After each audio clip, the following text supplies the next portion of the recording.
Bonjour, bonjour la famille, comment allez-vous? Vous allez bien? Et bonsoir à tout le monde. Bonne année à vous. Comment allez-vous? Vous allez bien? Alors, bienvenue sur la chaîne Buzz Afro TV. Donc, pour ne pas trop tarder, je vais vous laisser écouter, regarder la vidéo. Et puis, on se dit bon visionnage et à tout de suite. Oui, bonjour, bonjour mon frère, bonjour ma soeur Chris, surtout j'espère que vous allez bien. Voilà, très banal. La paix, oui, la paix c'est important.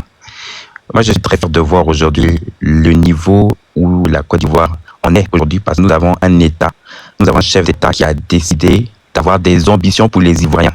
La Côte d'Ivoire, la sœur a dit effectivement c'est le petit Paris. Moi je vais même aller plus loin, c'est le New York Ivory Coast. Oui, la Côte d'Ivoire c'est un niveau élevé, c'est une autre étape. Vous savez la fierté que ça fait aux jeunes Ivoiriens d'avoir sa compagnie aérienne et d'utiliser des vols internationaux qui peut être Paris-New York, Paris-Washington, Paris-Tokyo. C'est déjà une fierté d'abord. Parce que pour moi même ça pique mon orgueil en tant qu'Africain de n'avoir la possibilité même d'utiliser nos propres compagnies et de toujours être confronté à des vols d'escale, souvent même où on n'a pas des conditions pour arriver souvent même à bonne destination. Parce que voilà, voici les petits détails que nous connaissons. Aujourd'hui, nous avons notre compagnie qui nous permet ces destinations-là. Ça, c'est pas national. Les soi-disant mes frères qui se disent panafricains, là, d'abord, là, ils devaient se rejoindre ce genre de combat-là, là. Parce que moi, là, c'est cette qui me touche. C'est-à-dire que moi, j'ai pas ma compagnie, et puis je dois utiliser des compagnies pour aller dans le pays. Ça ne doit pas toucher votre gars. Ça doit toucher votre gars. Merci, l'Ivoirien. Avec tout ce niveau de développement, on voit des événements à venir. Le secteur du tourisme aujourd'hui, qui apporte plus de 10% au PIB de l'économie ivoirienne, qui est devenu le premier aujourd'hui du développement ivoirien. Quand on voit tous les événements qui ont été faits dans notre pays, moi je suis totalement d'accord avec la sœur Chris. Quand on parle de la culture de la politique, mais les gens de l'opposition ne vont jamais sur le terrain au nord. Quand on va même à la démarche auprès de la population, ils vont jamais au nord. C'est-à-dire que même pas cette culture-là. Et puis la politique là, on ne la gagne pas 9 mois. C'est pas 9 mois des élections qu'on gagne une politique. Il faut être un peu sérieux. Et je vais dire aussi, profiter pour faire passer un message de sensibilisation à tous ces frères et sœurs là, qui sont frustrés, qui pensent que c'est en allant justement menacer des autorités ou allant brûler des ambassades, comme ça s'est passé il y a quelques jours, une voiture qui a été brûlée près de l'ambassade de France de Côte d'Ivoire, l'ambassade de Côte d'Ivoire en France, pour des soucis administratifs ou autres. C'est pas ça qui va régler le problème. Vous savez, lui, non seulement il va aller à la maison, mais exactement. Exactement. Mais vous savez, quand vous posez ce genre d'action-là, les gens ne comprennent pas que l'ambassade là, c'est un refuge, c'est une fouille. Ça, c'est une maladie. Tu par bateau en Europe, et puis c'est toi qui t'as un voiture. Mais je tue, c'est une maladie, c'est la schizophrénie, c'est une maladie. Il y a qu'à ce dernier-là, quand tu regardes la couture, il ressemble à un gars de l'AS. Je te jure. Je te jure, mais c'est une maladie, c'est schizophrénie. C'est un gars de l'AES même. Même son accent, quand tu entends, tu sais que mais c'est oui. un gars de l'AES qui a duré peut-être en Côte d'Ivoire, mais c'est un gars de l'AES. Je te jure, mais c'est une maladie. Ivoirien, même dans son ivoirité là, Ivoirien n'a pas cœur de faire ça là. Ivoirien, il parle d'Ivoirien a peur. Ivoirien n'aime pas avoir problème. Les Ivoiriens, ils ont peur de problèmes. Mais celui qui a la niaque d'aller faire. Mais c'est incroyable. Ivoirien va parler. Aucun civisme, aucune culture. C'est-à-dire ces hommes à l'étranger même, ils savent pas s'acculturer. Ils ont un problème, ils sont frustrés, ils sont aigris. Leur attitude là, ils sont mauvais, toujours poser des actions, toujours mal, toujours méchants, toujours enviés. Même quand vous êtes à l'étranger, vous ne savez pas vous adapter. Mais vous pensez pas, quand on a aujourd'hui même les discours aujourd'hui, écoutez même le discours même de Donald Trump, carrément un État. C'est pour vous dire, c'est à l'image de vos dirigeants, c'est à l'image de vos dirigeants. Attendez, apprenez à respecter. C'est clair. Vous pensez qu'en venant faire ce genre de menace, en venant intimider un ambassade qui est censé être un refuge, vous savez ce que c'est une ambassade? C'est-à-dire qu'un ressortissant qui vit à l'étranger, il n'y a pas meilleur refuge que l'ambassade. C'est le meilleur refuge qu'il y a avoir, que c'est pour aller porter des données ou même pour se protéger, qu'importe, même au niveau administratif, il n'y a pas meilleur refuge d'un ressortissant à l'étranger. C'est maison, c'est son pays. Vous allez oser créer le désordre dans une fonction publique d'un État. Mais quand vous faites ce genre d'action-là, vous savez, ça va au-delà de la politique. C'est-à-dire qu'on ne va même pas réfléchir. C'est-à-dire on ne va même pas se poser des questions médiatoires. C'est-à-dire même le parti politique même à laquelle il est représenté, là, on ne veut même pas le voir. C'est-à-dire là, c'est même plus une affaire administrative. Ça va au-delà même de l'intégrité du pays. C'est clair. On peut pas. Vous n'avez même pas. Vous venez 9 mois et vous prêtez déjà candidat. Vous n'allez jamais se d'abord auprès de la population, même au nord. Quand on parle nord, c'est l'une des plus grands compartiments de en termes de population. Et vous pensez que vous allez. C'est-à-dire même naturellement, vous n'avez pas la culture. Je suis d'accord avec Chris, hein. Je suis d'accord avec ce qu'il dit. Normalement, vous n'avez pas cette culture. Et c'est pas qu'en 2025, hein. Ça, c'est depuis la nuit des temps. Vous limitez que seulement Abidjan. Ça marche pas comme ça. Et vous pensez que c'est comme ça les gens. Ça marche pas comme ça. À un moment donné, là, il faut que vous compreniez qu'il y a des Ivoiriens et des Ivoiriens aujourd'hui, la jeunesse qui est éveillée, qui sont conscients aujourd'hui de ces réalités. Aujourd'hui, beaucoup veulent investir en Côte d'Ivoire. L'État de Côte d'Ivoire a créé ces conditions-là. Moi-même qui vous parle, je suis un chef d'entreprise. Ça fait 2 ans que je m'en occupe en Côte d'Ivoire. Mais ça, là, je l'ai créé là, à travers quoi? À travers la création d'entreprises. Depuis la France, j'ai pu le faire. C'est depuis la France que j'ai pu créer ces conditions-là. Et par la suite, je suis allé sur le terrain parce que forcément, il faut aller sur le terrain par la suite au niveau administratif. Donc, ces conditions ont pu se faire.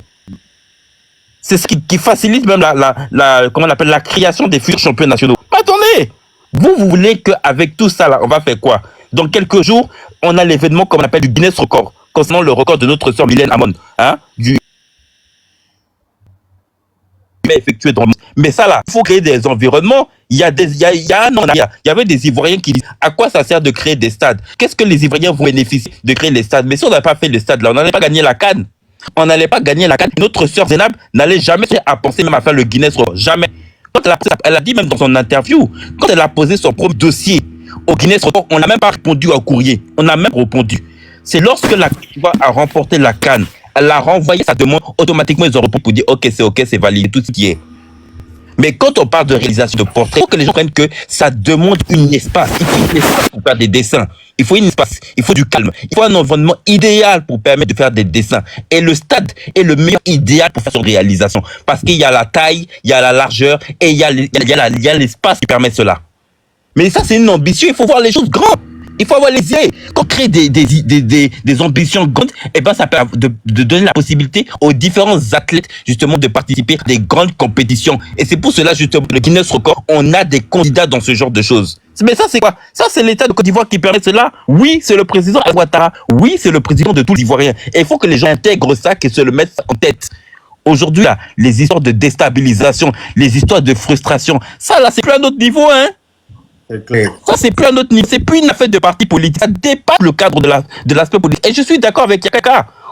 Qu'importe l'argent du monde qu'on peut avoir, qu'importe ton intégrité, la paix dans un pays, là, c'est important. Vous imaginez dans beaucoup de pays, aujourd'hui, quand on parle de réfugiés politiques, il y a des gens qui sont dans des conditions, je vous dis, au niveau de l'ONU. C'est-à-dire que c'est des accompagnements alimentaires. Ils sont dans des dangers. C'est des gens même, ils sont en guerre. Jusqu'à aujourd'hui, ils sont en guerre. Mais vous ne vous imaginez pas la chance que la Côte d'Ivoire a. Vous vous amusez, hein? Vous vous amusez. C'est comme si vous n'avez pas connu de guerre dans votre pays. Vous avez une attitude, vous avez un comportement de quelque chose comme si rien ne s'est passé dans votre pays. C'est parce que vous ne savez pas la gravité et la... Eux qui ont fêté... C'est pas eux qui ont fêté 89-17 hier ou... C'est pas... Mais c'est quand même... Et puis avec les feux d'artifice, faire le show. Ils sont contents. Vous comprenez que ça serait impossible s'il y avait la guerre. Ça serait possible si le pays était en feu. Vous êtes content, vous aimez la belle vie, vous aimez la joie, vous aimez être heureux. Mais ça là, c'est possible de le faire quand un pays est en feu. Bien sûr, voilà. Bien sûr, forcément. Quelqu'un va aller faire fête de gagner match. Non, on a joué avec lui, on a gagné, donc on va faire fête de ça. On va faire anniversaire de ça. Et quand il y a quelqu'un qui se promener avec gâteau d'anniversaire à moto pour se moquer de... Ça, c'est parce qu'il y a la paix. Hein. Je te jure. Mais quand tu regardes tous les environnements, que ce soit aujourd'hui la culture, aujourd'hui l'art du cinéma, le festival des arts, la musique, les concerts, les artistes aujourd'hui, ils vivent de leur art aujourd'hui grâce au streaming. Hein?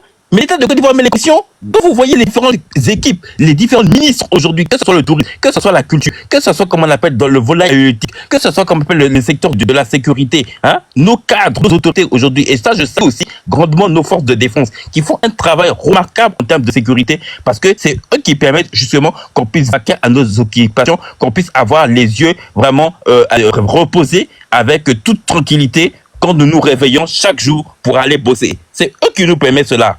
Mais attendez, vous amusez, vous êtes dans des frustrations, de guéguet, de nostalgie du passé là. On n'a pas dans ça, hein. On a dépassé ça. Babo, même que d'après vous voulez à la tête du pays, quand on a gagné la CAN, Babo, il a... Aucune, regarde-moi ça, mais un chef d'État, quelqu'un qui est chef d'État. Babo, qui d'après lui, la Côte d'Ivoire là, c'est pour lui là. Les Ivoiriens ont joué grand événement pour ça qu'ils ont gagné à la fin. Quelqu'un qui était un chef d'État de notre pays? Il n'a même pas mis point. Quelqu'un qui était chef d'État de notre pays? Mais vous voyez, quand on dit que quelque chose est naturel, là, quand vous n'avez pas le charisme d'un État, là, ça se voit, c'est comme ça. Le comportement que vous avez, c'est ce qui est. Aujourd'hui, on n'a plus besoin de ça. On n'a pas besoin de frustration des gens qui, parce que comme on n'est pas au pouvoir, donc on va aller foutre le bordel. On n'a pas besoin de ces attitudes. Et moi, je vous dis, les gens qui font ce genre de choses-là, ça va vous allez, ça m'a fini. Nous, là, on veut la paix dans notre pays, là. On est instruit, on est calme, on est sage. Je ne sais pas dire qu'on est bête, hein. On voit tout ce qui se passe. Voilà, moi, je vais me limiter à ça. Vraiment, merci Yaka. Merci vraiment à toutes les personnes vraiment qui ont parlé. Merci à toi, Chris, comme d'habitude, hein, qui a vraiment le verbe, vraiment, chaque jour, nous sensibiliser, parce que voilà, il nous faut. On a besoin de ça aussi, c'est très important. Merci en tout cas. Voilà, je vais fermer mon micro. Merci à tous. Merci Yaka. Beaucoup de plaisir que je l'écoute. En tout cas, merci. Monsieur Laiki Star. Oui, monsieur Yaka, bonjour. Bonjour. Moi, je vous suis depuis longtemps. Hein. Moi, Donnez-moi la parole pendant des années. Actuellement, ici au Ghana, a changé. D'accord. Mon micro, on prend la parole, tu as descendu. On ne met pas la pression ici. Ok, il faut monter quelqu'un. Non. Like it. Ok. Il y a plein de choses à changer en Côte d'Ivoire, en tout cas. C'est vraiment extraordinaire, mon grand frère. Tu vas aller t'asseoir où comme ça, petit panel là. Il y a trop de bruit, hein.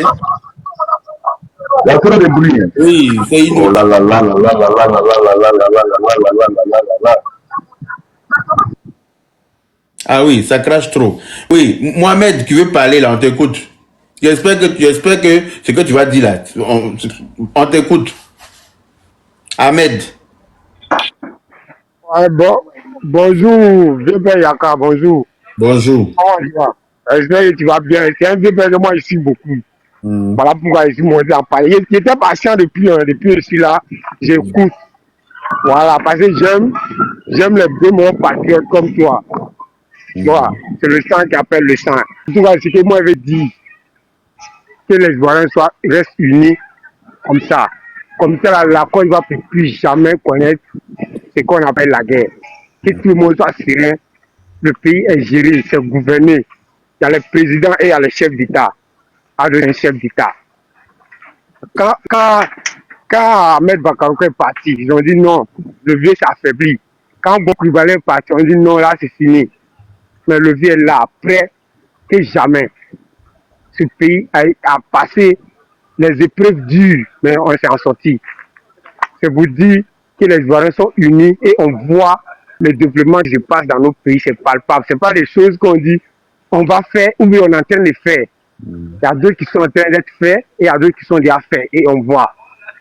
Quand tu vois la manière à Côte d'Ivoire était et aujourd'hui Côte d'Ivoire est, en tant qu'un Ivoirien, tu peux être fier. Tu peux être fier de ton pays. Ouais. Moi, personnellement, moi, je suis au Gabon.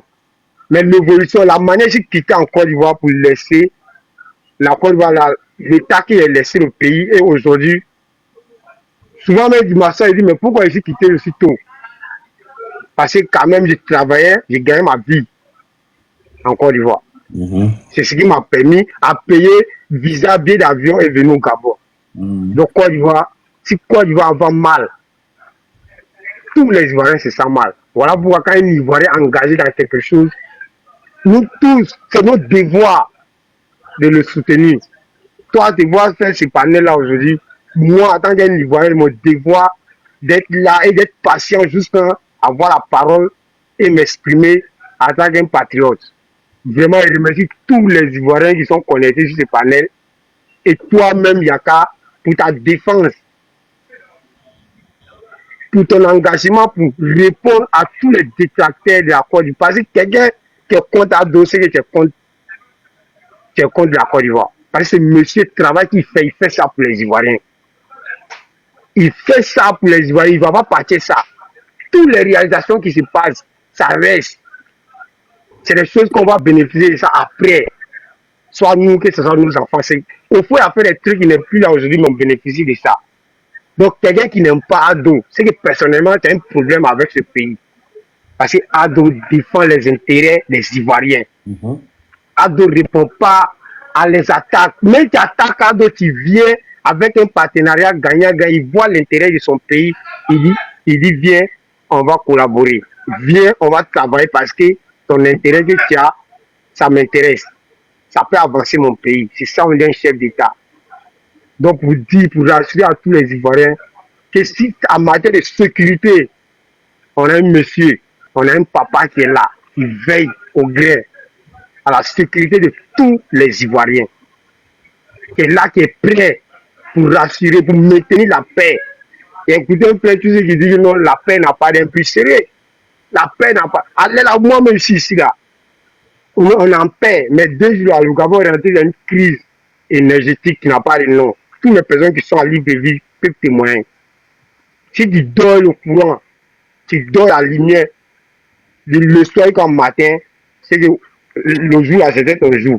Soit sur le lendemain, tu as dormi dans le noir. Ça fait presque 1 mois, on est grave. Mais aujourd'hui, la Côte d'Ivoire est maintenue en matière d'électricité. Les coupures en désordre, c'est fini.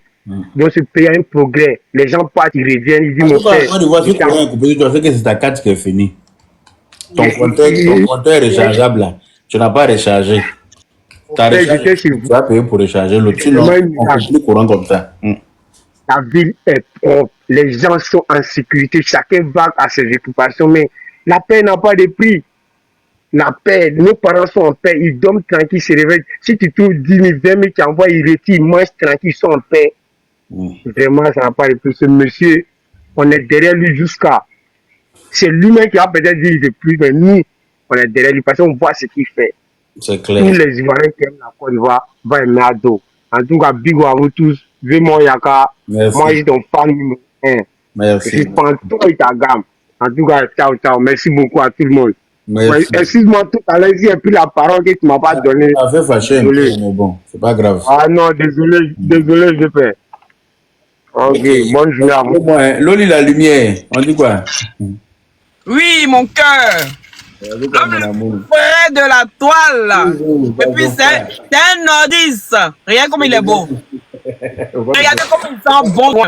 Faut pas me faire rire. On dit quoi, ma petite? On dit rien, mon grand dos. Vraiment.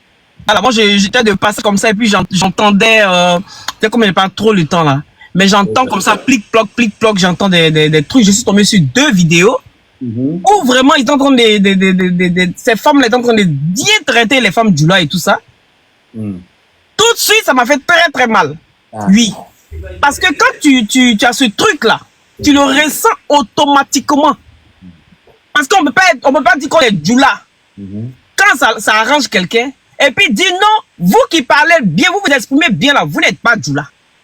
Faut à un moment donné, tout le monde sait que quand on parle de Djoula, on sait bien que les nordistes en Côte d'Ivoire ont été catalogués comme des Djoula. Donc arrêtons de jouer avec les mots. Nous tous, on a été à l'école. Et moi, ce qui me fait le plus mal, les mêmes personnes qui traitent ces filles-là d'être des femmes sales, qui traitent ces femmes-là d'être que nos frères vont derrière elles là. Moi, j'ai envie de répondre à cette dame-là en leur demandant comment se fait-il que ces mêmes femmes, que nos frères vont coucher avec elles dehors, soit disant qu'elles sont propres et que nos hommes là les lèchent parce que nous on est sales, on ne nous lèche pas là. Comment se fait-il que vous venez pleurer toujours sur la toile pour dire on nous a laissés et qu'ils sont les mariés, les sœurs? C'est pas interpellant ça. Ça prouve que l'éducation, la bonne éducation, comment tenir son foyer, comment tenir un homme, ça quitte dans le Grand Nord.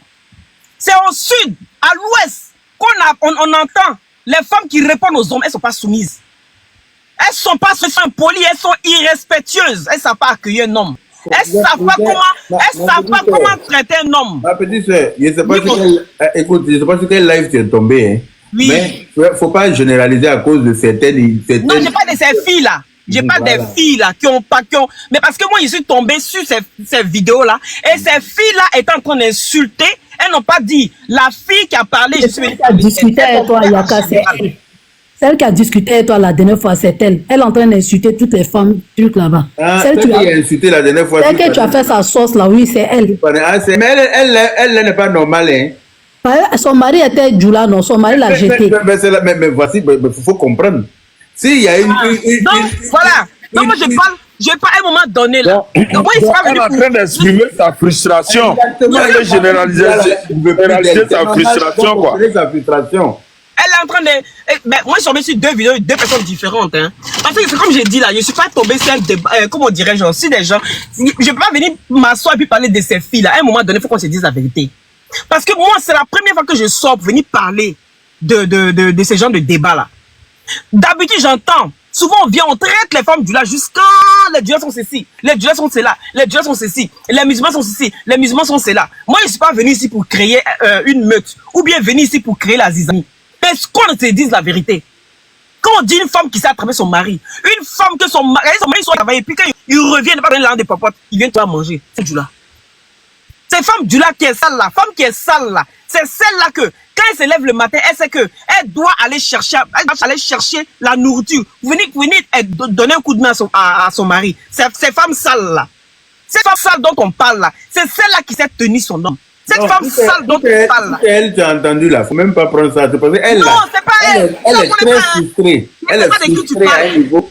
Mais moi, je l'ai croisé sur elle voulait s'amuser, mais il l'est allumé d'une manière là. Elle a compris que derrière son village, il y a un autre village. Elle parlait trop cru qu'il était son camarade. Il l'a changé même dans un jeu folie, il a pris, elle est descendue du panel. Tu as bien fait. Tu as bien fait parce qu'elle n'est pas normale. Celle-là, tu penses que tu as bouche plus que qui? Soit tu as demandé là, toi tu as bouche pour insulter quelqu'un, que tu me connais aussi. Tu connais ma part. Hey. Quand vous les tanguis là, c'est pas vous. Elle a parlé bien, elle a commencé à monter dans les tours bêtement, dit tout et n'importe quoi, commencé à insulter. Et puis elle insulte, quand elle insulte, elle prend les nordistes ensemble, elle insulte tout le monde. Ah, je sais pas, je connais pas son nom, je sais pas, mais en tout cas, c'est quand elle finit de l'allumer là, on dit qu'elle s'appelle je ne sais quoi Riz là. Elle dit donc ok. Elle a compris. Je suis sur deux vidéos et puis deux personnes différentes. Donc c'est ça que je réponds en fait. Et puis comme je vois ici. C'est sa copine qui est l'autre là. Ah, donc c'est même tabataba. Donc quand il y a deux personnes enlevées dans un panier là, ça sert à rien. C'est des frustrés tout simplement. Voilà. C'est des filles qui courent. On est en fait fiers de notre pays. Loli, qui court derrière les jeunes douleurs à Gano là. Loli, ma soeur. Oui. Si tu vois la photo de celle dont tu parles là, ma chérie, toi-même ça va t'énerver que tu t'es fatiguée pour parler. C'est une crasseuse. C'est une arrivée. C'est une faut pas, ma chérie, il ne faut même pas te fatiguer pour celle-là. Elle n'en vaut pas la peine. Est-ce que tu l'as vu? Une personne, est-ce que tu as vu crasseuse qu'elle est? C'est une personne qui est en Europe. Immonde. C'est pas la peine de te fatiguer, ma chérie. En tout cas, soyons fiers de notre pays. En tout cas. Aujourd'hui, quand on regarde notre pays, là, on est fiers. On est fiers de brandir ça partout. Soyons fiers de notre pays. Soyons fiers du travail qui a été abattu dans notre pays. Ça, c'est clair. Voilà. Moi, je pense que il faut qu'on reste focus sur ça. Et puis voir l'évolution. Comment est-ce que le pays, quand on a parlé d'émergence, comment est-ce que le pays a évolué jusqu'à aujourd'hui là? Franchement, il n'y a pas photo. C'est clair. Il n'y a pas photo. Donc, à un moment donné, il faut qu'on apprenne à respecter le travail qui a été effectué en Côte d'Ivoire. Et les personnes qui ont effectué ce travail-là, ce n'est pas une personne, c'est pas deux, c'est tout un groupe de personnes qui ont effectué ce travail-là. Et qu'on doit être fiers. On parle, on dit ce qu'on veut. Mais quand on regarde la situation, aujourd'hui, tu peux pas dire que tu es ivoirien et puis montrer ton pays de la main gauche, c'est pas possible. Il faut être frustré. Il faut être celui-là qui n'aime pas sa propre personne pour faire ce genre de choses-là. À un moment donné, soyons fiers d'être ivoiriens. Soyons fiers de notre pays. Soyons fiers de notre pardon, qu'on le veuille ou non. Parce que l'idée, tout est parti de là. Voilà. Moi, je m'arrête là. Merci Loli la fracasseuse. D'ailleurs, ils t'ont énervé sur la route là-bas, parce que tu es arrivé ici. Oli m'a pris. Faut pas les calculer. Moi, ces filles-là, je ne les écoute même pas en fait. Parce qu'on était sur un panel, elle voulait manquer de respect. Je lui ai montré que moi-même manque de respect là. C'est ma deuxième nature. Je lui ai juste montré ça. Elle a compris. Ah, ok. Non, merci alors. Merci d'avoir effectué le travail, mais il ne savait pas. Comme je ne regarde pas là. Voilà. Je l'ai insulté là-bas, quand même, elle a compris. Elle pensait qu'elle était trop bête. Mais anyway, après, quand on m'a dit que c'était, il dit, mais attends, c'est quoi ça? Hein? Il aurait dû même descendre. Il n'aurait même pas dû lui répondre. Il pensait que c'était quelqu'un qui était normal. Après, il m'a regardé sur une gougandine, une pembèche, une sapéné, une souroukou trémette, je ne sais même pas. Une hyène sans mari. C'est à elle, là, moi, je suis parti répondre. Ça m'a fait mal même de lui avoir donné mon temps. Voilà. Bon, monsieur Diomandé, il y a longtemps, monsieur Diomandé, là, il est là. Et quand son compte même est devenu gris. Est-ce que monsieur Diomandé, là, il est là? Il y a monsieur Chao aussi qui est là. Il en pose, Yaka. Oui, oui. Il y a monsieur Chao aussi qui est là. Depuis longtemps. Monsieur Chao. Est-ce que monsieur Chao, il est là? Oui, mon frère Yaka, pardon. Je suis un peu occupé. Dans 5 minutes, je reviens. Pardon. Donne la parole à quelqu'un, je reviens. Ok. Yaka, moi, je prends la parole. Vas-y, ma chérie. Quand tu parles, ça me plaît. Je vais prendre la parole. Alors, moi, il faudrait que les gens sachent une seule chose. On n'est pas fatigué de t'écouter, maman. Vas-y. Dado. Il faudrait que les gens sachent une seule chose. Les gens de l'AES, là, c'est des personnes qui sont nées aigries. Moi, j'ai toujours dit qu'il y a une malédiction qui s'est abattue sur leur pays, que ce soit le Mali, le Niger, le Burkina. Parce que depuis le temps des temps, nous, on pensait même pas que nos pères allaient naître. Eux, ils sont dans la malédiction. Des gens au 21e siècle, où ils prennent charrette et puis âne pour faire les taxis. Moi, je ne peux pas m'asseoir pour parler à ceux-là. Au 21e siècle, âne et puis charrette. Un pays où ça ne leur vient même pas en tête de se battre pour développer les pays. C'est des personnes... Vous savez que quand nous étions en guerre, là, dans les années où Gbagbo a foutu la guerre en Côte d'Ivoire, mais ceux-là se moquaient des Ivoiriens. Moi, en France, ici, je voyais. Ils se moquaient de nous. Les Ivoiriens n'ont pas dit qu'ils peuvent... Voici la guerre chez eux. Mais ils avaient oublié que la guerre, là, ça n'arrive pas qu'aux autres. Si tu es content, la guerre n'arrive pas qu'aux autres. Si tu es content que la maison de ton voisin brûle, là. Justement. Tu ne sais pas que ça va arriver chez toi. Le feu, là, ça va se limiter. Remarquez que ceux-là, Bédié étant au pouvoir, on ne les a pas vus s'en prendre à la Côte d'Ivoire de cette façon. Gbagbo était là, lui qui les zigouait là, on ne les a pas vus s'en prendre à la Côte d'Ivoire. Mais quand le président Ouattara est là, il s'en prend à la Côte d'Ivoire. Lisez entre les lignes. C'est parce que le président Ouattara restitue la Côte d'Ivoire pour remettre aux Ivoiriens. Le Prado dit les Ivoiriens d'abord. Toutes ces réalisations, ils le fait les Ivoiriens. C'est-à-dire que le président Ouattara veut que nous, on soit rassasiés d'abord. Maintenant, les miettes là, on va donner ça à ceux qui viennent. Alors que ceux qui étaient là avant, là, les Ivoiriens n'étaient pas rassasiés, mais ils baissent ça aux autres. Voici la différence. C'est-à-dire que c'est des personnes au temps de Gbagbo et Bédié, eux, ils falsifiaient les cartes d'identité. Les cartes d'identité, les passeports, les extraits de naissance, les certificats de nationalité. Ils avaient facilement nos cartes d'identité. Le Prado arrive là, il change un élément. C'est-à-dire que si tu n'es pas ivoirien de souche, tu ne peux pas aller renouveler une carte d'identité. Et ça les arrange pas. Et là, on a des taxes qui ont augmenté. Surtout ce qui se passe au niveau de la Côte d'Ivoire, ça ne les arrange pas. Et ils savent très bien que la carte de séjour va revenir. Ça ne les arrange pas. En fait, c'est des personnes qui sont rentrées en Côte d'Ivoire. Qui a vu les gens de l'AES là avoir de l'économie en Côte d'Ivoire? Ils n'ont pas de compte bancaire. Ils rentrent dans notre pays illégalement. Les autres étaient là. Ils s'installent, ils trouvent une cour. Ils vont déposer une table là-bas, ils commencent à faire leur commerce, ils ne payent rien, pas de taxes, pas d'impôts. Ils louent pas maison, ils construisent tous les Aoucha Bougou dans la Côte d'Ivoire, ce sont eux qui ont construit ça. C'est vrai. Ils construisent les maisons à bois. Ça dit qu'ils font trafic même de l'électricité. Sur les hautes tensions là, les gens vont tirer l'électricité là-bas, ils achètent, ils payent ça à 1000 francs ou 2000. Ils avaient tout gratuitement, 100% en Côte d'Ivoire. L'argent qu'ils ramassaient, ils envoyaient ça à leurs parents, facilement. Alors que le président Ouattara est en train de mettre de l'ordre. Donc c'est tout à fait normal que le président Ouattara soit un problème pour eux. Et qu'il ne l'est pas. Parce que rien avant, c'est qu'ils avaient la possibilité d'avoir, ils allaient avoir. Regardez actuellement là, on est en train de chercher à restituer les terres aux Ivoiriens. Il y a eu des traités, il y a des personnes, il y a des Ivoiriens, nos parents dans les villages là-bas, qui ont eu à leur donner un bout de leur terre pour dire, bon, comme vous êtes étranger, vous savez, l'Ivoirien a toujours été gentil. Comme vous êtes étranger, prenez ce bout de terre-là, travaillez, et puis après, on va récupérer. D'autres sont allés faire les gris-gris, puis ils ont récupéré ces terres-là. Mais ces terres-là sont en train d'être restituées aux Ivoiriens. Donc, eux, là, ils se sentent en danger. Ils savent très bien ce que Gbagbo leur a fait. Ils n'ont pas oublié. Mais ils préfèrent aller dîner avec le diable pour venir enlever le signe qui est là, qui les empêche de pouvoir profiter des Ivoiriens de la Côte d'Ivoire. Et donc, c'est pour cette raison qu'on les voit là-bas. Des personnes, depuis au temps de Modibo Keïta, les premiers bâtiments construits au Mali jusqu'au jour d'aujourd'hui, même rénovation, ça n'a pas eu lieu. Les bitumes, même dans Bamako, laissent à désirer. Tout est rouge. Rouge Des poussière. personnes au 21e siècle qui vivent là maintenant une souffrance. Et c'est à ceux-là que moi je vais répondre. Moi je n'ai pas le temps pour répondre au pays de poussière Koro. M'étonne. Moi je suis la fille du debout. En tout cas, Mon papa c'est un debout. c'est la paix du Seigneur. J'ai les épaules carrées. Je ne peux pas parler avec des poussières. Pourquoi il y a les palais à poussière Koro? Pourquoi il y a les palais à poussière Koro? Je ne vais pas me rabaisser à ce point. Le bon travail qu'elle doit faire pour me mettre en haut là, moi, qu'à descendre pour aller parler à poussière Koro, pour quelle raison? C'est la maladie. Dorénavant, moi, je parle aux pays qui ont la même éthique que la Côte d'Ivoire. C'est ça. Parce que je suis la fille d'un debout. Je ne peux pas parler au coulé. C'est clair. Le message, il est clair.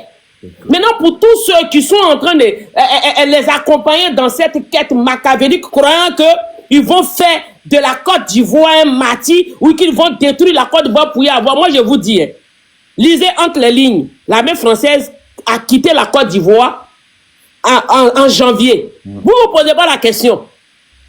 Est-ce que ça vous vient en tête de réfléchir? Pourquoi est-ce que les élections sont au mois d'octobre et puis l'armée française s'en va en janvier? Alors que la logique voudrait que l'armée française reste là jusqu'après les élections. C'est clair. Vous n'êtes pas posé cette question. Ils ne posent pas les bonnes questions, ils ne savent pas.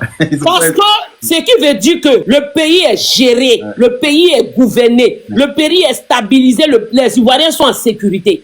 Le Prado a dit un petit mot, ce n'est pas un monsieur qui parle trop. Tous les opposants là, ils sont en Côte d'Ivoire. Cette fois-ci, là, il n'aura pas de CPI. Celui qui sème le trouble là-bas, la justice ivoirienne va s'en charger. Nous avons une prison qui s'appelle la Maca. Vous allez finir là-bas. De toute façon, toute la vie de Gbagbo, c'est prison. Depuis 1971, il faut le mettre en prison.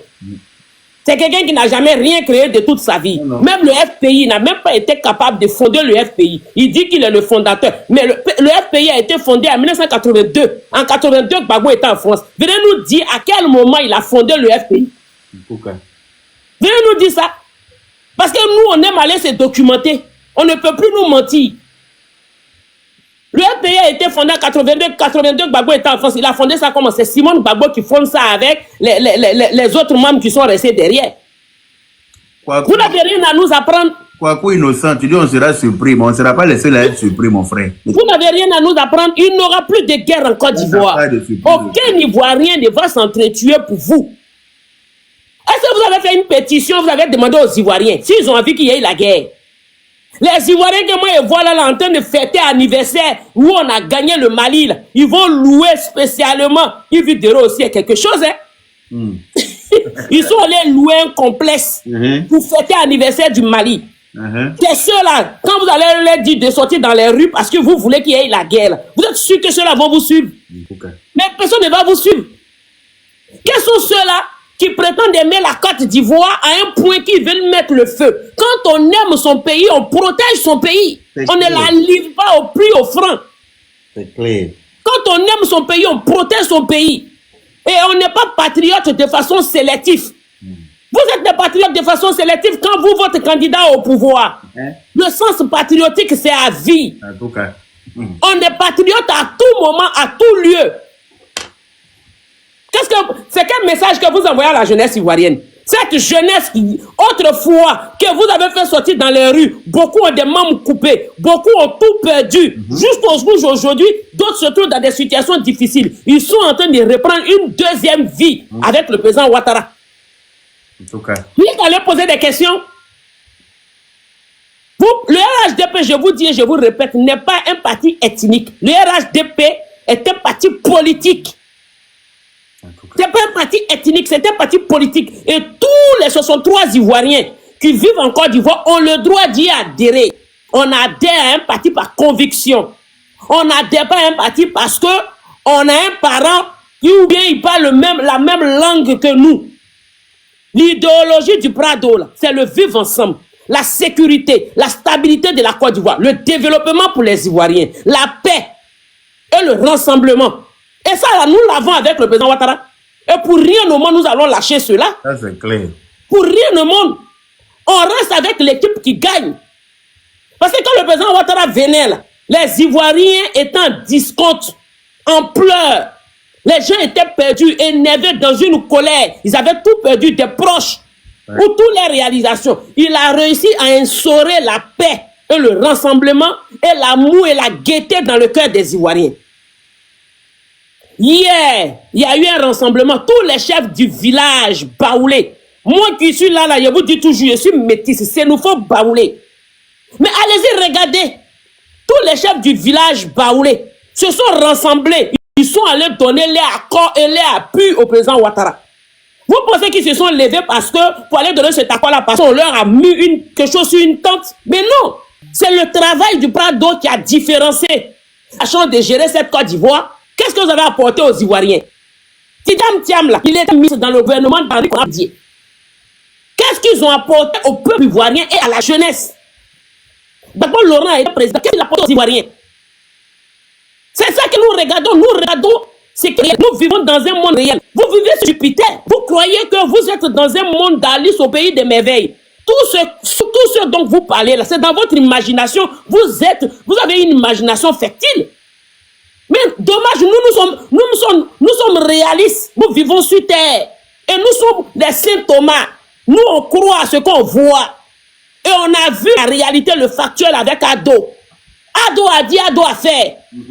Lors de sa campagne, il a dit, votez-moi, je suis la solution de la Côte d'Ivoire. Je travaillerai sans relâche. Mais il respecte sa promesse. Effectivement, il travaille sans relâche. Il travaille sans relâche.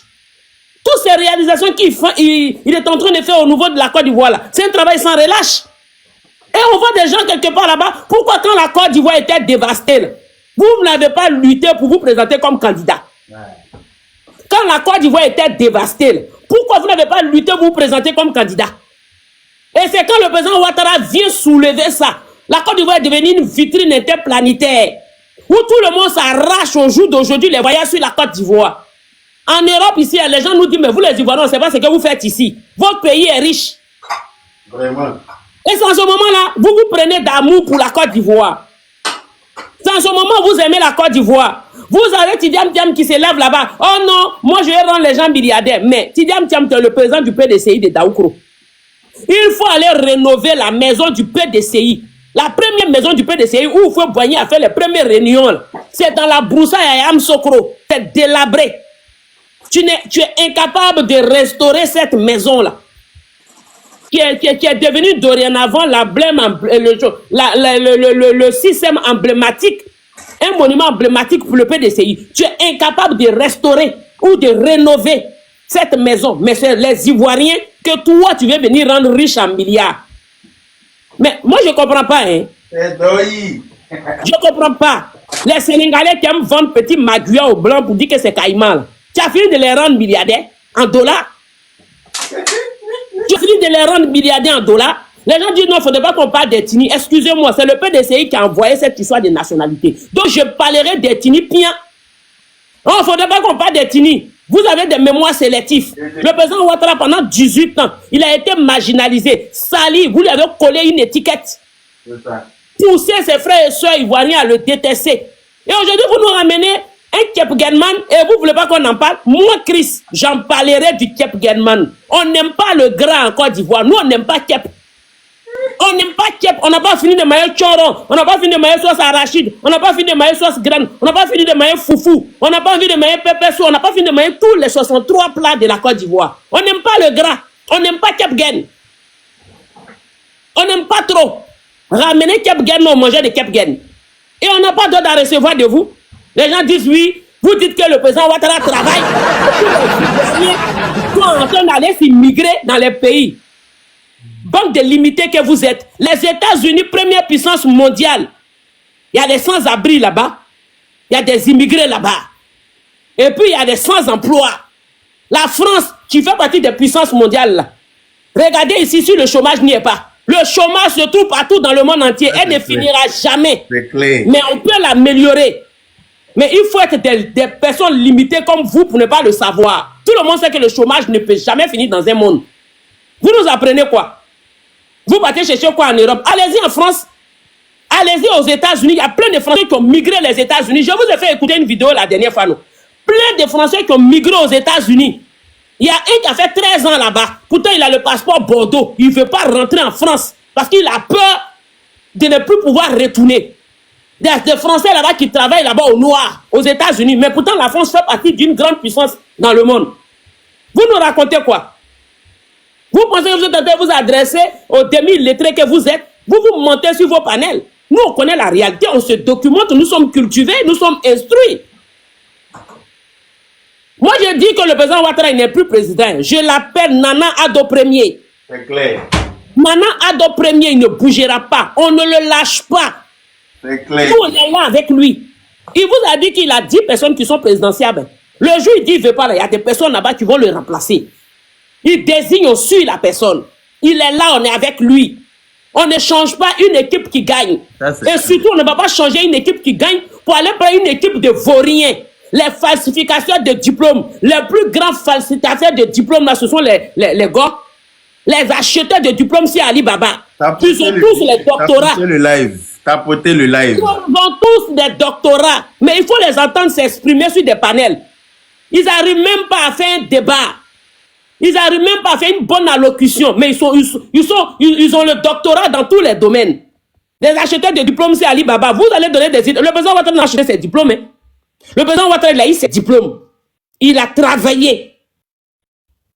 Et le frère Kanish de Dado nous disait tout à l'heure, le président Ouattara a été appelé à plusieurs reprises.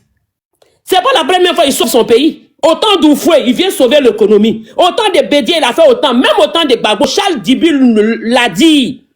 L'ancien ministre de l'économie et des finances l'avait dit. Que c'est le président Ouattara qui a pesé dans le pouvoir. Pour que quand Gbagbo était au pouvoir, là, la Côte d'Ivoire ne tombe pas dans le surendettement en double. Hein? On prend des dettes. On donne le crédit à un pays qui est solvable. Ce qui veut dire que la Côte d'Ivoire a été solvable sur le président Ouattara. Vous connaissez la dette de la France? Vous savez combien la France doit dans sa dette? Allez-y regarder dans les grandes puissances. La France est à la 4e place dans le monde. Même les États-Unis prennent crédit. Mais la Côte d'Ivoire est un petit pays qui est en train de chercher à se développer. Vous nous racontez quoi? Des personnes qui n'ont rien à apporter, mais c'est eux qui ont un point de vue à donner. Vous avez des idées tellement bonnes. Pourquoi vous n'avez pas donné ces idées-là à Gbagbo quand il était au pouvoir? Quand Gbagbo était au pouvoir, là, les idées que vous avez, et vous vous asseyez sur les réseaux sociaux actuellement pour donner des idées-là. Je souhaiterais que le président Ouattara fasse ceci, mais pourquoi vous n'avez pas donné ces belles idées-là à Gbagbo? Parce que Gbagbo, quand il était au pouvoir, il a pris notre agenda à donner à Chirac. Il a donné tous nos trucs-là à la France qui combattait. Il vous a dit que la France était mauvaise. Mais pourtant, lui-même a eu un enfant avec une Française. C'était pas tous les Ivoiriens qui étaient informés de la naissance de Michel Gbagbo, hein, du métissage qu'il avait fait. C'était pas tous les Ivoiriens qui étaient informés. C'était les politiques qui savaient qu'il avait un fils franco-ivoiro. Mais il poussait les gens à sortir dans les rues. On veut plus voir la France. Ils sont clairs, on va les déshabiller, on va les patra, le soleil va les patra. Mais vous vivez dans le pays des gens que vous avez dit que ils sont monstres. Vous voici en France, combien de gars sont exilés en France? Combien de gars proches de Gbagbo sont en France? Combien parmi vous qui vivez du RSA de la France? Des personnes sans vergogne, vous n'avez pas de dignité. Pendant qu'il est en train de vous dire sortez pour lapider l'armée française, là, lui-même a oublié de vous dire qu'il a eu un enfant avec une Française. Lui-même a oublié de vous dire qu'il a séjourné en France de 82 jusqu'à 88 quand il retourne en Côte d'Ivoire. Pendant qu'il vous racontait des choses, lui-même a oublié de vous dire qu'il a fait 7 ans au Burkina Faso, qu'il est sorti du Burkina avec une pièce d'identité du nom de Abdoulaye Cissé. Une pièce d'identité burkinabé. Donc ça veut dire que Gbagbo est burkinabé alors. Puisqu'il dit que le président Ouattara a fait ses études secondaires au Burkina, c'est un burkinabé. Alors le président Ouattara, lui, il n'a pas pris un passeport burkinabé, ni une pièce d'identité burkinabé pour aller fréquenter aux États-Unis, mais Gbagbo, lui, il a pris une pièce d'identité burkinabé, un passeport burkinabé, pour quitter le Burkina pour rentrer en France, en passant par la Libye. Et de passage, le plus grand bosailleur, le premier bosailleur de la Côte d'Ivoire, c'est Gbagbo Laurent, parce qu'il quitte le Burkina pour passer en Libye, avant de rejoindre la France. À cette époque-là, c'était les ferries. Donc ça veut dire qu'il a Boza pour rentrer en France. Et c'est vous qui êtes en train de nous parler de Boza. Mais celui qui a donné l'exemple du Boza, là, s'appelle Gbagbo Laurent. Il a Boza en 1982 pour rentrer en France. C'était les ferries qui liaient l'époque de 1982 là, pour rentrer en France, de ces pays-là. Et vous nous apprenez quoi? Gbagbo vous a-t-il dit que... Est-ce qu'il vous a expliqué pourquoi il a été fait 7 ans au Burkina? Parce qu'il a fait un coup d'État. Il avait fait un coup d'État, lui et le papa de Tidiane Thiam, Amadou Thiam, avaient orchestré un coup d'État contre Houphouët-Boigny qui a échoué. Amadou Thiam, Houphouët-Boigny va le jeter au Maroc. Il a été ambassadeur de Côte d'Ivoire au Maroc. Faut croire que Houphouët, quand il punissait les gens qui faisaient du tort, il est nommé ambassadeur. Parce qu'il a fait la même chose avec Henri Konan Bédié aux États-Unis. Quand Henri Konan Bédié était le ministre de l'économie et des finances qui a détourné les milliards, il fait partie des 9 personnes que Houphouët-Boigny a limogé dans son gouvernement. Il a jeté Henri Konan Bédié comme ambassadeur de Côte d'Ivoire aux États-Unis. Il a la même chose, il a fait au papa de Tidiane Thiam. Gbagbo faisait partie des personnes qui devaient faire le coup d'État qui a échoué. C'est comme ça. Gbagbo vous a dit que c'est dans Otro pousse-pousse que c'était un Burkinabé qui était en Côte d'Ivoire l'ONU pour traverser des villes pour qu'il rentre au Burkina. Il vous a-t-il dit, est-ce que vous savez que Nadir Bamba a fait 2 ou 3 ans en formation au Burkina? Donc Nadir Bamba est burkinabé. Nadir Bamba a fait son stage de journaliste au Burkina Faso. Frère Ahmed Bakayoko a été en 2e année de médecine à l'université de Bobo Dioulasso. Vous nous racontez quoi même? Vous nous parlez de quoi? C'est-à-dire que vous-même, vous venez nous parler d'une politique, une personne que vous ignorez. Vous ne connaissez pas Gbagbo, vous ne connaissez pas Tidiane Thiam. Tous ceux qui suivent Tidiane Thiam aujourd'hui ne savent même pas que Tidiane Thiam n'a pas postulé pour être au Crédit Suisse. Tidiane Thiam n'a jamais postulé pour être au Crédit Suisse. Il a été pistonné par Henri Konan Bédié parce que Houphouët-Boigny avait de l'argent au Crédit Suisse qu'il voulait récupérer. Vous nous apprenez quoi? Vous nous apprenez quoi? Il n'y aura pas de guerre en Côte d'Ivoire. Votre deuxième CNT que vous êtes en train de créer, ça ne marchera pas. Moi, je vous ai dit ici, ce que vous êtes en train de faire là, au lieu que la population sorte pour s'aimer le trouble, la population va sortir pour aller vous récupérer à votre domicile et vous déposer au bâtiment C. Demandez à Peter 007, depuis les sorties du bâtiment C, là, il sait très bien qu'est-ce qui s'est passé là-bas. On ne le voit plus trop sauter. Voici des personnes qui n'apportent rien à la Côte d'Ivoire. On ne le voit plus trop sauter. Voici des personnes qui n'apportent rien à la Côte d'Ivoire. Quel est le côté positif de vous que vous apportez à la Côte d'Ivoire? Parce que nous, citoyens ivoiriens, nous qui vivons en Europe ici, là, des citoyens lambda qui vivent en Europe ici, on apporte un plus à la Côte d'Ivoire. Parce que nous, on a les petites réalisations là-bas qui permettent à ce qu'au moins 1 ou 2 personnes puissent avoir de l'emploi. Quelle est votre utilité? Vous apportez quoi dans l'économie de la Côte d'Ivoire? Vous n'avez pas apporté dans l'économie de la Côte d'Ivoire. Je l'ai dit la dernière fois, pour des gens qui disent oui, les nordistes, on va aller arracher. Mais quand on est nationaliste, vous n'êtes pas nationaliste. Les vrais nationalistes, ce sont les gens du Nord. Parce que les nordistes sont nés nationalistes. Et eux, ils se marient entre eux. Vous-même, vous savez. Ils ne partagent pas leur héritage avec les étrangers venant d'ailleurs. Ça, c'est eux. Secondo, tous les grands transporteurs de la Côte d'Ivoire sont les nordistes. Les grands commerçants de la Côte d'Ivoire sont les nordistes. Et quand on a des commerces, on a des transports, ça veut dire qu'on va payer les taxes. Depuis des années, eux, ils contribuent dans l'économie de la Côte d'Ivoire. Les nordistes sont très importants dans l'économie d'Ivoire. Parce qu'un seul nordiste qui a 2 taxis a au moins 4 chauffeurs. Parce que par chauffeur, il faut avoir 2 chauffeurs sur un véhicule. Et ces 2 chauffeurs-là, on est membres des familles qui nourrissent parce qu'ils ont un salaire. Chaque chauffeur peut avoir au moins 8 personnes à sa charge. Alors, c'est ça qu'on appelle les nationalistes. Ils créaient de l'emploi déjà, depuis temps d'ouffer. Les cas, vous prenez pour aller dans le village, là, ça appartient aux nordistes. Les grands commerces, les magasins de riz, les grands commerces, même les pagnes qu'on vend, ce sont eux qui vendent. C'est-à-dire que, non seulement, ils vont payer les impôts, ils vont payer les pantaxes, ils vont payer ils vont verser des salaires aux personnes qui travaillent pour eux. Eux, ils contribuent à l'évolution de la Côte d'Ivoire depuis le temps des temps. Maintenant, vous, venez nous dire ici, quelle a été votre contribution même déjà pour l'économie de la Côte d'Ivoire? Dans l'économie de la Côte d'Ivoire, quelle a été votre contribution? Quelle a été votre contribution? Parce que ce que je suis en train de dire, tout Ivoirien qui me sait que c'est la vérité. Toutes les réalisations, le plus grand, ça dit qu'on va prendre chauffeur de bata, on va prendre chauffeur de taxi, woro, on va prendre chauffeur de taxi, compteur. On va prendre la commerçante du quartier, celle qui vend salade, même les femmes qui vendent le condom au marché, la majeure partie sont les nordistes. Elles payent toujours les pancartes de la mairie. 1000 francs, 500. Elle contribue déjà dans l'économie de la Côte d'Ivoire. Et vous dites que vous êtes nationaliste. Est-ce que vous connaissez le sens du mot nationaliste? Moi, je vous ai dit, hein, prenez votre tabouret, une bouteille d'eau, puis asseyez-vous, prenez un stylo, prenez une note. Nous, on va vous enseigner. L'histoire que je suis une histoire réelle. Tout Ivoirien le sait. C'est-à-dire le Madou que vous dites que non, il est apprenti de Bakala. Le Madou, là, après 7 ans, il ne vit plus chez ses parents. Il a loué un studio. Parce qu'il a apprenti Bakala. Il a son petit studio. Il est indépendant à 17 ans. Quand on va dire que Madou a 22 ans, là, il a économisé l'argent de pratique Bakala. Il a un objectif de venir en France. Il est d'une famille qui se suffit à peine. Il a envie de hausser le nom de sa famille. Il économise son argent, il est en France. Il arrive en France au bout de 5 ans. Madou a fait partie de sa maman, son papa à la Mecque. Madou a acheté terrain.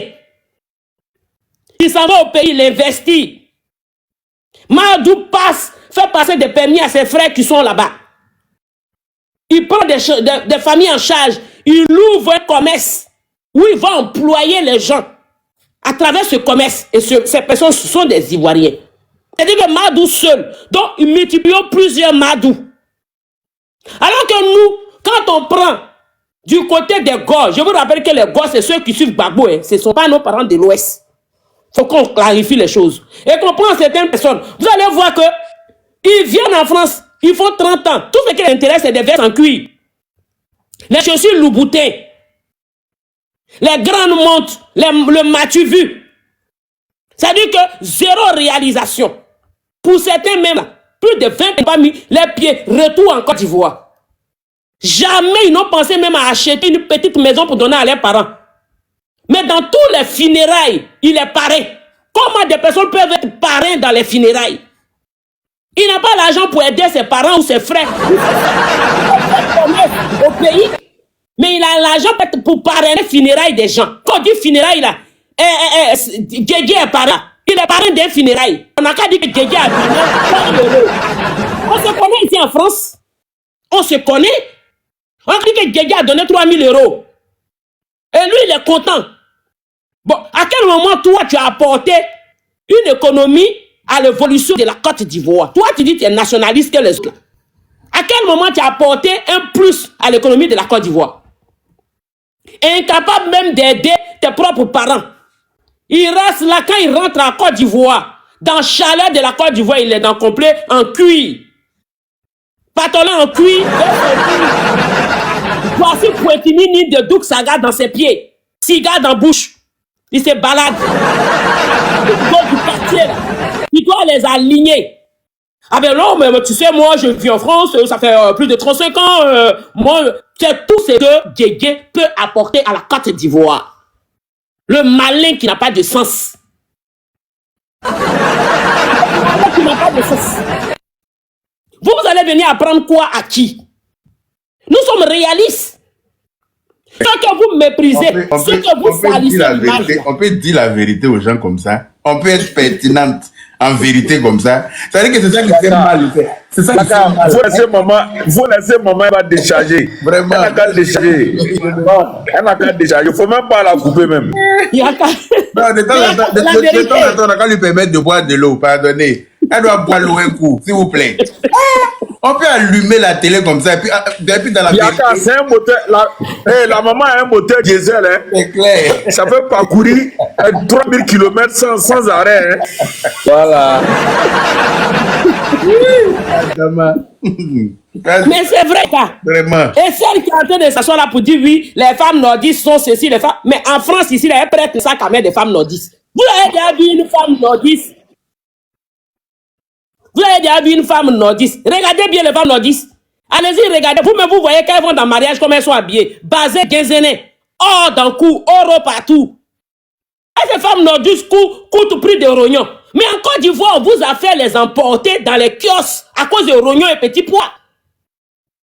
Vous, les gars, là, vos femmes, là, on les fait emporter. Madou, apprenti Baka, quand il finit de faire son apprentissage, là, il descend là, Léa assise au bord de la route.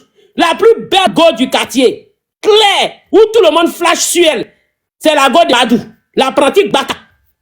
Parce que c'est moi subite chez vous. Elle a mangé un repas par jour. Elle a mangé un repas à la veille à 15 heures. Jusqu'à midi, elle a faim. Il faut que Madou l'envoie au kiosque. Maman a ben, faut tout dire, faut jazzer.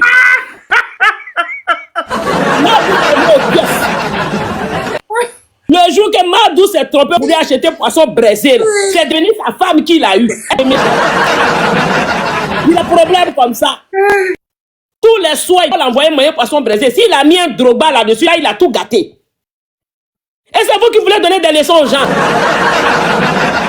Mais non, les filles du là sont sales, les filles du là sont ceci. Mais toi, tu es propre là. Depuis, tu as plus de 45 ans, tu es dans la maison. Nous traiter comme ça, Chris, ma fille. Oui, maman Julienne. On peut nous traiter comme ça, c'est tellement vrai que vraiment.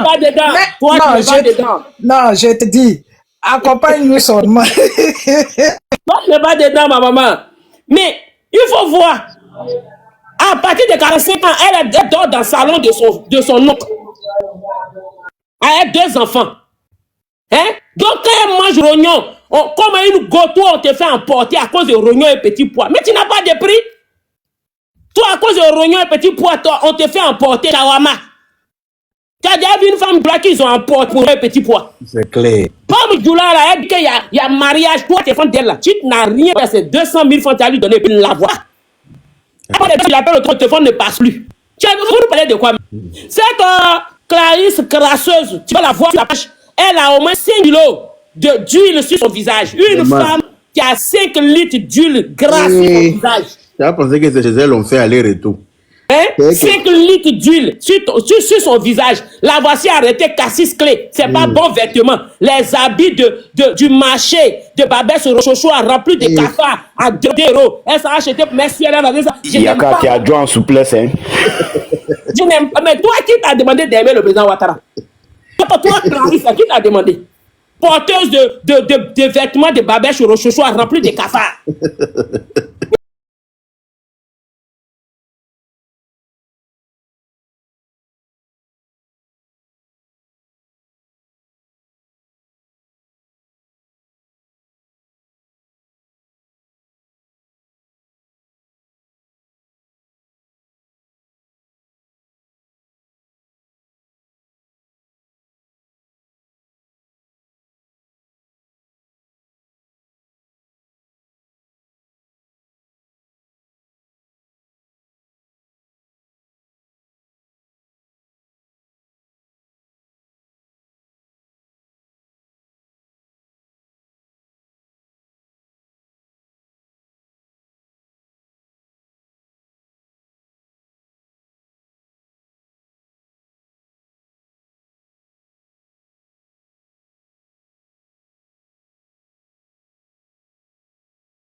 Alors, la famille, j'espère que la vidéo vous a plu. Donc, voilà, n'hésitez pas à donner votre avis dans les commentaires. Likez, partagez, commentez quand vous voulez. Vous savez très bien que ici, non, il n'y a pas des instructions ou genre, tu dis, voilà, sauf si tu dis des choses qui vont à ma personne. Parce que, non, moi, je fais vous relayer parce qu'il y a des lives qui se passent sur TikTok où vous n'êtes pas au courant. Et c'est pas tout le monde qui sont inscrits, qui aiment, voilà, qui aiment s'inscrire sur TikTok ou Facebook et tout pour leur sécurité, d'accord?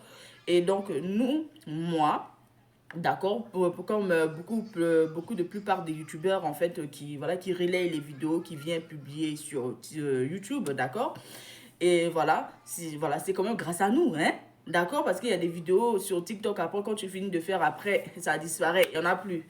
Donc aujourd'hui on a essayé un peu de relayer un peu les informations pour que toute l'Afrique soit au courant de ce qui se passe, quel qu'on soit d'où tu es, tu tomberas sur cette vidéo, d'accord? Donc, voilà. Donc, sur ce, je vous souhaite une bonne fin de journée ou bonne journée, d'accord? Parce qu'on ne sait pas le temps que ça se passe chez vous, d'accord? Et puis, on se dit à tout de suite pour une prochaine vidéo, d'accord? Il y en a qui viennent m'insulter. Vous m'insultez là, j'aime pas ça. Hein. On me dit que quand je porte perruque là, je ressemble à Diable. Je ne suis pas votre femme. Arrêtez de venir m'insulter pour me dire que je porte perruque, je ressemble à Diable. Je ne suis pas Diable. Moi, quand je me regarde là, j'essaie de ressembler à Diable. Hey, on peut dire ça hein, à la soeur de quelqu'un, à la maman de quelqu'un comme ça. Hein, à la future femme de quelqu'un comme ça. J'aime pas ça. J'aime pas ça. Allez, à tout de suite.